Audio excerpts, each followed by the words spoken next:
بسم الله الرحمن الرحيم.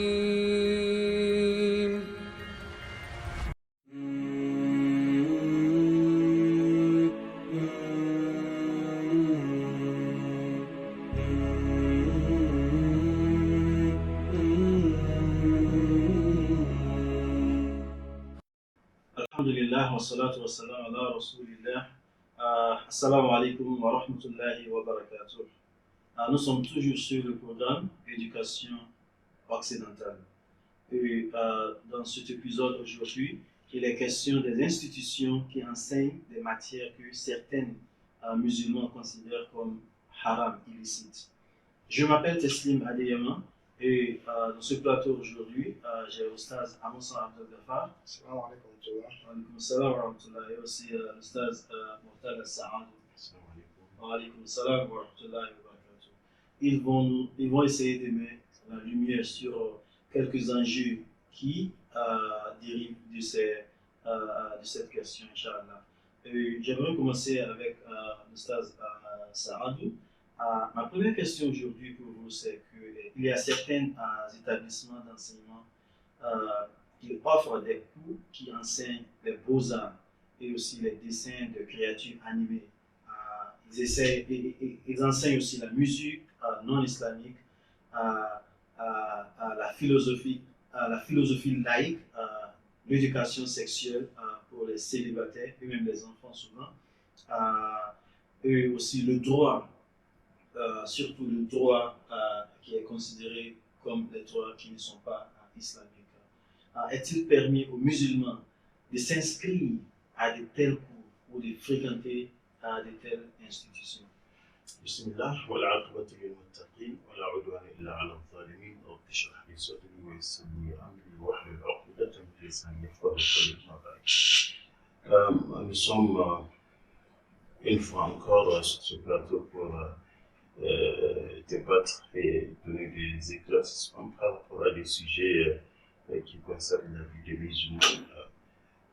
Cette fois-ci, nous allons parler sur les institutions qui enseignent des matières que certains considèrent comme haram, effectivement. Et il faut faire peut-être la partie chose.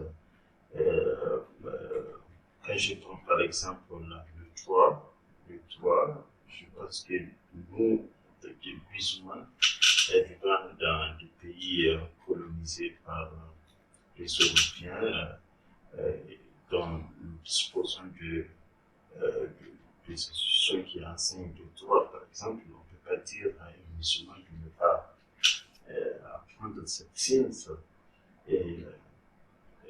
Donc c'est bel et bien permis à un musulman d'apprendre cette science et il ne pas dit que forcément quand il apprend cette science, il va toujours défendre ce qui est mauvais. Il faut bel et bien, c'est un métier comme les autres, il peut bel et bien apprendre le droit et faire de ça sa carrière et avec de bonnes actions, de bonnes intentions, il peut même gagner le paradis. Nous avons toujours ces hadiths du prophète qui nous parlait des juges qui sont là pour établir la vérité et défendre ce qui est vrai, défendre des vraies victimes. Donc dans ce sens, je ne vois pas un problème à ce qui est musulman avec ce genre de science. Vous prenez aussi comme exemple le dessin et des créatures animées. Et c'est des choses aussi dont la communauté musulmane en a besoin. Donc, si il n'y a pas des institutions islamiques qui forment dans ce secteur, un musulman peut bel et bien apprendre ces choses-là et essayer de connaître ce qui est mal dans ce secteur et essayer de l'arranger. Je prends par exemple le dessin animé. Bien qu'aujourd'hui, ça se fait sur les réseaux sociaux ou dans un film de dessin animé où on fait la promotion de l'homosexualité. Vous voyez, c'est des chaînes qui sont regardées par beaucoup de musulmans et nos enfants regardent, et des fois les parents ne s'intéressent pas. Hein? Donc, sans se rendre compte, tu vas voir que ton enfant va commencer à comporter de la sorte. Donc, c'est autre que c'est des musulmans qui ont conçu ces genres de films, de dessins animés. Je suis sûr et certain que ces genres de comportements ne vont pas exister. Donc, il est vraiment grand temps à ce que les musulmans, une partie des musulmans, pensent, les institutions islamiques pensent à ce qu'ils essaient de nous trouver des films islamiques qui font du dessin animé qui cadrent avec notre réalité islamique. C'est un besoin dont nos enfants ils ont besoin de ça. Donc, si on laisse cette chaîne, cette partie-là vide, certainement ça va être occupé par des gens mal intentionnés, par des gens qui ont d'autres agenda qui veulent passer ça dans l'éducation de nos enfants. Et dans ce sens, je rappelle un hadith du prophète sallallahu alayhi wa sallam qui dit dans ses prières, que c'est un droit que Dieu nous enseigne, nous montre la vérité et nous aide à l'identifier comme vérité. Et nous donner aussi la capacité de la suivre. Et nous montre le mensonge et nous aide à l'identifier comme mensonge et nous donner la capacité de nous en éloigner. Vous voyez, donc si vous ne connaissez pas ce qui est mal, comment vous pouvez vous éloigner de ce mal-là? Il y a un autre hadith qui est rapporté aussi par Huzaifa ibn al-Yaman qui a fait le constat qu'il y a beaucoup de gens qui posent des questions au prophète sallallahu alayhi wa sallam, c'est de savoir ce qui est bien. Mais lui, par contraire, il pose des questions sur ce qui est mal pour qu'il puisse l'éviter.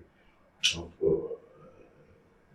de plus, le problème avec des matières qu'on peut constater qui ne cadrent pas avec l'islam, ce n'est que juste une partie de matière qui ne cadre pas avec l'islam, et ça ne met pas en cause tout cet enseignement. Je dis qu'il est complètement haram. C'est interdit à un musulman de l'apprendre. Voilà, donc, qu'Allah subhanahu wa ta'ala nous montre la bonne voie et nous donne la possibilité de la suivre. Merci beaucoup, Ostaz. Ostaz Belgafar, plus précisément, dans quelle mesure est-il acceptable sur le plan islamique d'étudier des sujets comme le droit et aussi les philosophies laïques? Alhamdulillah, je vais commencer par faire un ajout sur ce que l'Oustaz vient de dire et en même temps répondre à la question qu'il m'avait posée. Je vais passer sur une matière que je fais relever, c'est-à-dire le dessin animé. Vous voyez, avant même l'arrivée du caméra, les artistes, les dessinateurs existaient déjà. Ils ont pris le très bon côté de cette matière. Ils en ont fait une profession qui est beaucoup appréciée dans la société. Dans quelle mesure? Dans la mesure de la sécurité. Les artistes toujours sont au sein de la police, avec les polices. Lorsqu'une victime est venue se plaindre qu'elle vient d'être attaquée, on va demander à la personne de donner des caractéristiques, de décrire la personne qui l'a attaquée. Quand la personne commence, le dessinateur est là, il commence à dessiner. Quand il finit, on montre à la victime, est-ce que c'est cette personne qui vous a attaqué? Effectivement. Et la description de la victime, le dessinateur fait apparaître cela sans faire d'erreur. Et lorsqu'on attrape la personne, effectivement, il n'y a rien à dire. En Chine, vous voyez, mais ici, on recherche cette personne, Et jusqu'aujourd'hui, ils utilisent, malgré l'arrivée des caméras, mais les artistes existent encore. Voici le bon côté. Si vous refusez, en tant que musulman, d'apprendre cette matière, et bien sûr quelqu'un d'autre, d'autres personnes qui sont ignorantes de ce que vous adorez, des lois, des règles qui sont à la base de votre religion, ils vont prendre en charge cette matière. Et bien, vont vous passer des films comme le sage vient de dire à la télévision. Même dans des bouquins, vous allez les voir. Des homosexualités seront représentées dans ces trucs-là. Alors que si nous avons des musulmans qui connaissent bien cette matière, ils vont rectifier cela. Et j'apprécie, de nos jours, je vois déjà des documents qui viennent, des documents islamiques, pour enseigner l'enfant les alphabets arabes. Il y a même des vidéos, des dessins animés qui enseignent des artistes. Vous voyez, ce sont les efforts de certaines personnes. Imaginez que ces personnes aussi refusent de le faire. Le mal va comme ça à perpétuer. Je rentre dans la question qui m'est posée concernant donc les lois, les droits. Et bien sûr, vous voyez, il y a des droits, il y a le passage des films dans les chaînes. Il y a des conditions. Si vous avez étudié ces lois, ces droits ces conditions qui vont permettre tel film ne peut être passé qu'à 7 heures. Si forcément ce film doit être passé. Il y a des films qui sont proprement adultes. Et on vous les passe pendant la journée. Pendant que les enfants sont à la maison et ils regardent. Et ce que vous décidez, vous refusez d'enseigner à vos enfants, ils apprennent tout cela à travers les films. Alors que si vous avez étudié ces droits, vous pouvez contacter cette chaîne-là, l'envoyer au tribunal. Pourquoi vous passez un tel film à cette heure-ci? Alors si vous n'avez pas étudié, si vous n'avez pas qu'il y a des lois qui condamnent la diffusion de ces films-là à cette heure-là, vous ne saurez pas. Vous penserez que c'est toujours normal. C'est toujours normal. Tu vois que certains qui vont mettre moins de 18 ans ne doivent pas regarder. Ce sont les efforts de certaines personnes. Alors, si vos enfants, vous acceptez qu'ils aillent apprendre tous ces droits-là, ils vont encore faire plus d'efforts. Vous voyez, par exemple, sur les paquets de cigarettes, tout ça, avant même, avant, ils voyaient que, même à la radio, à la télévision, ils faisaient la publicité de ces trucs-là. Mais les efforts de certaines personnes ont fait que la publicité ne passe plus. Même sur les paquets, il est écrit que celui qui consomme ces produits meurt plus tôt que l'âge adulte. Vous voyez, ce sont des efforts de certaines personnes. Alors, si vous refusez à vos enfants de faire ces études-là, vous faites du mal à l'islam. Parlons de la philosophie. Qu'est-ce que c'est que la philosophie? La philosophie est une matière qui demande à l'individu de raisonner plus profondément, pouvoir distinguer le faux du vrai. Lorsque un acte est passé, lorsque une personne a agi d'une manière, on ne veut pas dire que cette personne est méchante, cette personne est ceci et cela. Mais le philosophe va aller encore plus loin pour voir que si cette personne agit ainsi, il se peut que cette personne n'agit pas de son propre gré. Peut-être qu'il est sous l'influence de quelque chose. Alors, le bon côté de la philosophie, l'enfant qui étudie la philosophie, il saura raisonner, il va mieux comprendre l'autre. Il ne va pas seulement se sauter sur une condition que c'est ainsi et rester catégoriquement sur cette chose. Non. Alors si vous refusez à vos enfants de faire cela, vous lui faites du mal. Vous lui faites du mal. En les refusant, il y a des lois qui disent que c'est le droit de l'enfant. L'enfant a le droit de l'éducation. Et je vous dis que non, tu ne dois pas le faire. vous allez contre ses droits. Mais aussi, il faut aussi savoir là où ça vient maintenant. Si vous envoyez vos enfants dans une institution où ce sont les matières qui ont tendance à dérailler les apprenants, il ne faut pas envoyer tes enfants là-bas. Il ne faut pas envoyer tes enfants là-bas. C'est pourquoi il y a certains parents, lorsque l'enfant vient de l'école, qu'est-ce que vous avez appris aujourd'hui? C'est ce qu'on a appris. Explique-moi. C'est là on va apprendre que peut-être qu'ils ont mis l'emphase sur le côté négatif et envoyer l'idée de l'enfant à vouloir aimer le côté négatif. Donc, c'est à cela qu'il faudra faire très très attention. Donc, concernant la philosophie, vous devez savoir que dans la philosophie laïque, tout n'est pas haram. Il est interdit de croire à une pratique seulement si elle est clairement contraire au Coran et à la Sunna.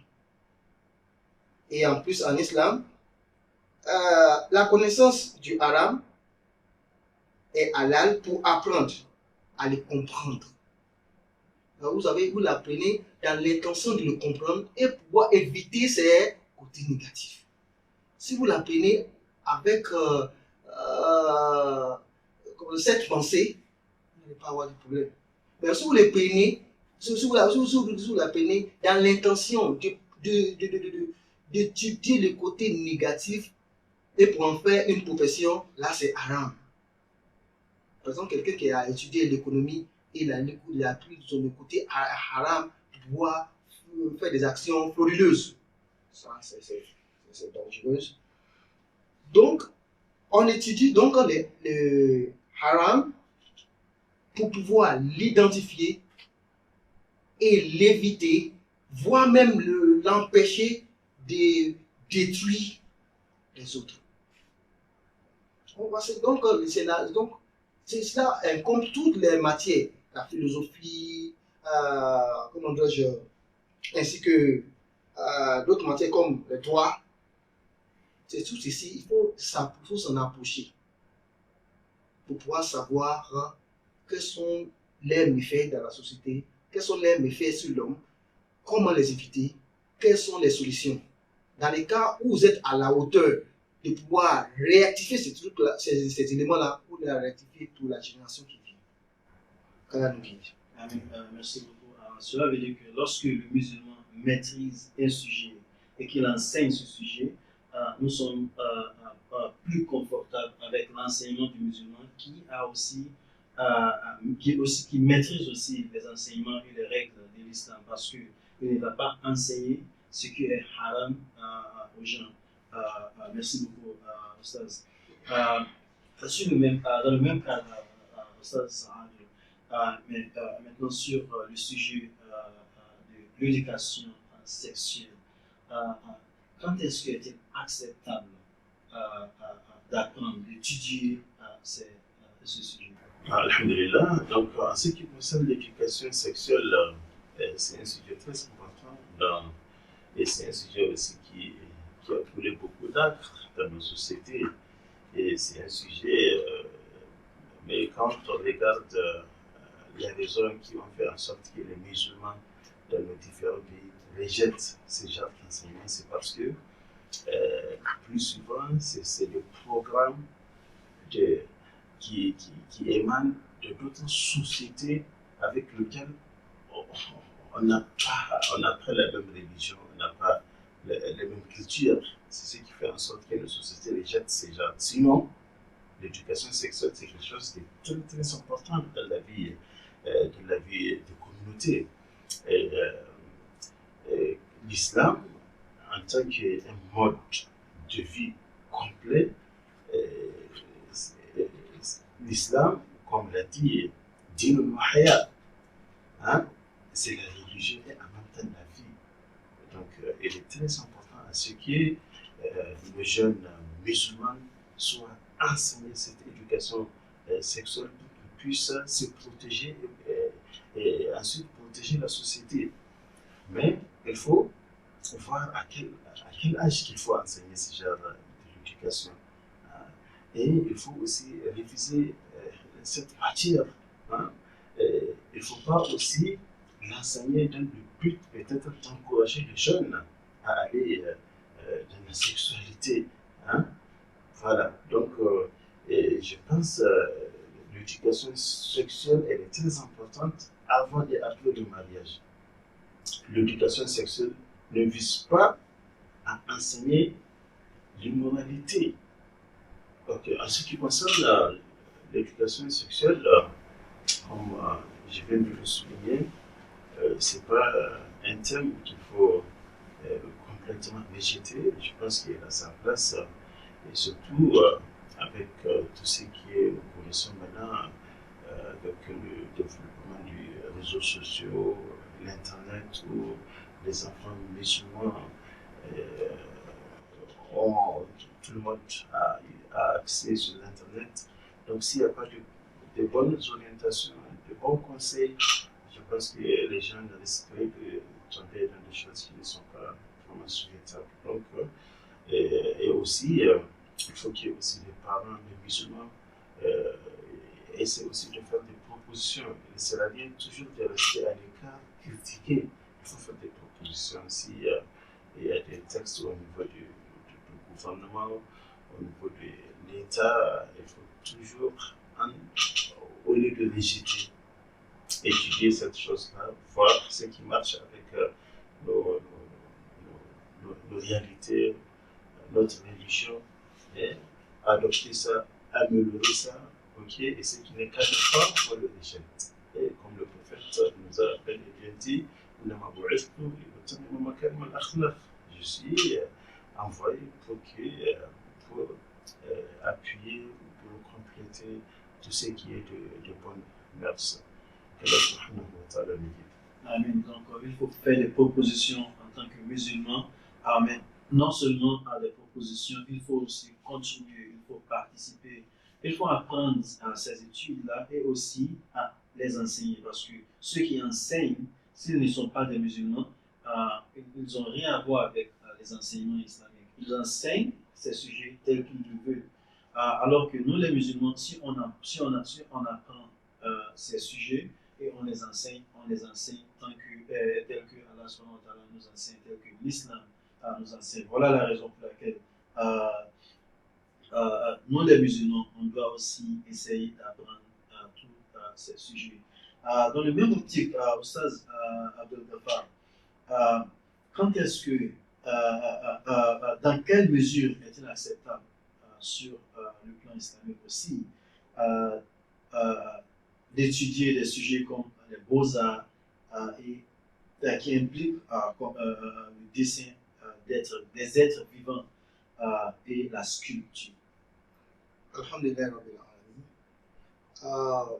En ce qui concerne les beaux-arts, le prophète Mohammed sallallahu alayhi wa sallam, il a permis à Aïcha d'avoir et de jouer avec un jouet ailé de cheval, une sculpture d'un être animé.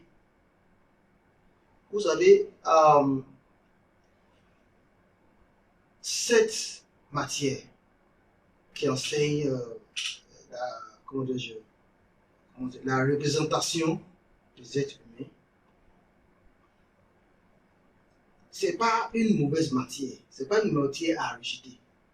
Dans la mesure où, je l'ai signalé tout à l'heure, son bon côté est très bon. On doit avoir de son bon côté et l'appliquer pour améliorer notre vie. Vous savez que lorsqu'il est utilisé dans la sécurité, ça apporte beaucoup de bien. Alors, lorsqu'il est utilisé pour, surtout dans la sculpture, faire une représentation d'une personne, un être humain, la taille d'un être humain, et commencer à adorer, ça c'est interdit à l'islam. Même si aujourd'hui on voit les gens adorer seulement des images. Des images. Ils placent des images dans la chambre, pour les mettre dans un temple. Les gens adorent cette image. C'est ce qui est interdit. Il ne faut pas faire partie de ceux qui vont faire donc ces genres de représentation pour une adoration. Donc ici, on voit que le prophète Mohammed a permis à Aïcha de jouer avec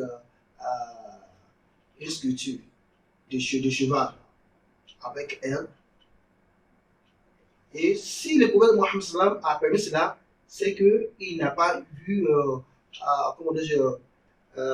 quelque chose de dangereux qui peut porter atteinte à sa religion, à sa croyance. Si on voit de cette manière, et bien sûr, on n'aura pas de problème. Regardez seulement, les beaux-arts aussi, dans la médecine, c'est utilisé. Lorsqu'on dit de dessiner le croquis, sinon un organe de l'homme, ça fait partie des éléments de art. Et il y a des représentations, même de la sculpture moderne, de l'appareil digestif de l'homme, qui est représenté avec des plastiques. Quand on voit une personne dépourvue de sa peau, on voit l'intérieur de l'homme. C'est pour enseigner les autres que c'est ainsi que ces organes sont dans votre système.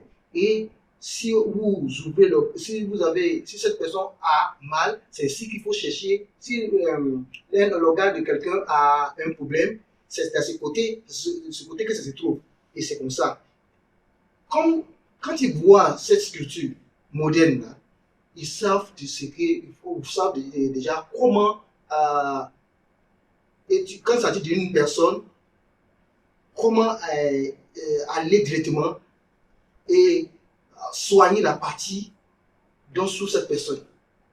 Ça va aussi améliorer l'apprentissage dans la médecine. Alors, le musulman qui a rejeté cela à ses enfants, et bien sûr, et si son enfant étudie la médecine, ok, si si son enfant étudie la médecine, et qu'il n'y a pas une telle représentation pour améliorer ses études, il y aura un problème là-bas. Alors s'il y a des personnes aussi qui font cela et qui sont bien éduquées islamiquement, lorsqu'ils font cela, lorsqu'ils les enseignent, ils n'auront pas à voir le mauvais côté de cette matière et enseigner cela aussi à aux enfants pour pouvoir les détourner du droit chemin. Donc, il y a aussi, comme on a mentionné, que l'islam ne s'oppose pas aux études de quelque chose qui est haram, en condition que cette personne l'étudie en mesure de pouvoir éviter ses méfaits et l'identifier lorsque cette chose apparaît dans la société, que cette chose est dangereuse. C'est comme ça qu'il faut l'éviter, c'est comme ça qu'il faut l'éviter. Donc, si nous avons une pensée contraire à cela, l'islam s'oppose directement à cela. L'importance des arts visuels. Aucune économie ne peut vendre des produits qui ne sont pas bien conçus par des artistes qualifiés. Voitures, avions, panneaux, cartes, téléphones, matériel, livres, magazines. C'est ce qu'on voit aujourd'hui. Vous voyez, tous les produits que les gens vendent aujourd'hui a une part des artistes. Les artistes qualifiés, ils vont dessiner, ils vont montrer aussi quels sont les effets, les bienfaits du produit qu'ils vendent. Aujourd'hui, dans les pays développés, on voit des panneaux avec les 3D, et les 3D, si vous voulez, 3D représentation. La chose est représentée telle que c'est. Et celui qui est intéressé au produit qui est montré dans ces panneaux-là va rapidement accourir pour l'acheter. Et celui qui a produit ces éléments aussi aura de l'argent. Vous voyez? Mais s'il n'y a pas, comme il dit, s'il n'y a pas des musulmans bien éduqués dans ce secteur-là, c'est toujours des gens qui ne sont pas éduqués de la manière en islam, qui vont faire une présentation. Vous allez voir que c'est la nullité des gens qui vont être, qui va être représentée. Et on ne pourra rien faire de cela. Parce que nous n'avons pas quelqu'un pour aller là et faire quelque chose qui sera licite, légal aux yeux des gens, pour ne pas porter une atteinte négative aux enfants. Et aussi, les musulmans devraient y avoir plus de dawa pour que les musulmans aussi connaissent le haram et éviter d'utiliser leur qualification dans l'art et des fins immorales. Vous voyez, si l'enfant est bien éduqué islamiquement et qu'il étudie les arts plastiques, sinon les beaux-arts, et bien sûr dans sa représentation, il n'y mettra pas ce qui est haram, ce qui n'est pas joli à voir. Il va éviter cela. Même lorsqu'on lui envoie ce travail de faire, il ne le fera pas. Mais quelqu'un qui n'est pas bien éduqué dans ce sens-là, on dit qu'on veut que tu nous fasses une sculpture grande de 5 mètres. On veut l'utiliser dans nos temples pour l'adorer. Et bien, puisqu'il n'est pas éduqué dans ça, il ne va pas le faire à cause de l'argent qui lui a été proposé. Et ça devient pour lui maintenant haram. Donc, et puis en plus, ces gens, les trucs-là, ils mettent un signe en bas que cet élément a été dessiné par. Imagine qu'il met le nom d'un musulman, son nom musulman. Et les gens adorent ce qu'il a fait de ses propres mains. La plusieurs d'Allah est sévère. Donc, il faut savoir ce que vous représentez. Il faut savoir aussi ce qui est bon à représenter, ce qui est beau à représenter. Et il faut aussi, aller contre, il faut rejeter toute idée de représentation des choses illégales, des choses qui ne sont pas belles, des choses qui ne sont pas jolies à voir. Qu'Allah nous guide. Amin. Merci beaucoup, Ostaz. Puis la dernière question aujourd'hui, Ostaz Saadou, c'est par rapport à la musique. La musique, étudier la musique, qu'est-ce que l'islam dit? Alhamdulillah, effectivement, la question de musique aussi, c'est une question qui est très importante à débattre. Et les savants musulmans, ils aussi ont étudié cet aspect et ils ont dégagé deux points de vue différents par rapport à la musique. Si on prend la musique en tant que parole, et si ce qui est en train de te dire dans cette musique qui est uniquement la parole qui n'est pas accompagnée par d'autres instruments musicaux, et la parole, ou ce qu'on dit, n'est pas contraire à l'islam, ça c'est quelque chose que l'islam autorise. Si je prends l'exemple même autour du prophète sallallahu alayhi wa sallam, on a eu à voir ce qu'on appelle la shu'ara. Je rappelle le poète du prophète sallallahu alayhi wa sallam qui s'appelle Hassan bin Thabit, qui était un défenseur de l'islam. Quand les poètes de Quraysh dire des poètes en insultant le prophète ou l'islam, Hassan bin Thabit en revanche, il aussi dit des poètes pour défendre l'islam. Il y a aussi, comment on appelle ça, Ka'b bin Zuhayr, qui était aussi bien clair, et quand il a embrassé l'islam, il a dit des poètes jusqu'à le prophète sallallahu alayhi wa sallam a enlevé sa chemise, il l'a couvert avec. Donc si c'est n'est que du parole, il n'y a pas de les savants étaient unanimes par rapport à ça. C'est quelque chose qui est licite. Maintenant, s'il y a des instruments, c'est là où il y a des divergences. S'il y a des instruments, il y a certains savants qui disent que si c'est vrai que juste le tam-tam, ça n'a pas de problème, ça a été joué dans du prophète à l'occasion d'une fête où, je pense, c'est des esclaves ou c'est des jeunes qui jouaient. Il y a, il y a, il y a ceux qui ont voulu dire que ce n'est pas de l'islam. Le prophète a dit non, laissez-les jouer, c'est une fête. Il faut qu'il y ait aussi des gens d'autres confessions qui savent que dans notre religion aussi, il y a cette façon de distraction et de joie qu'on partage. Il y a voilà. Mais quand il y a beaucoup des instruments musicaux, et c'est là où Allah subhanahu wa ta'ala l'a interdit. Okay, il y a un verset coranique où Allah subhanahu wa ta'ala disait que ومن الناس من يتبع لهو الحديث لهو الحديث là où un savant a dit que c'est en fait de l'ahwa al-hadith, quelque chose de distrait, ce n'est que de la musique. Voilà, même ça, il y a certains savants qui l'ont autorisé, mais ce que je veux dire par rapport à ce point-là, nous en tant que musulmans, au lieu de tout dire que la musique elle est haram, elle n'est pas autorisée, je pense les musulmans aussi ils ont droit à ce qu'ils écoutent des choses qu'ils pensent que ça va leur donner un peu de la joie de leur vie. C'est vrai, la meilleure des choses qu'on peut écouter, c'est le Coran, qui peut nous donner cette joie-là, mais on demande à ceux qui aussi qu'il y ait des musulmans qui vont apprendre cette science et qu'ils essaient de nous produire des musiques qui cadrent bien avec notre enseignement religieux.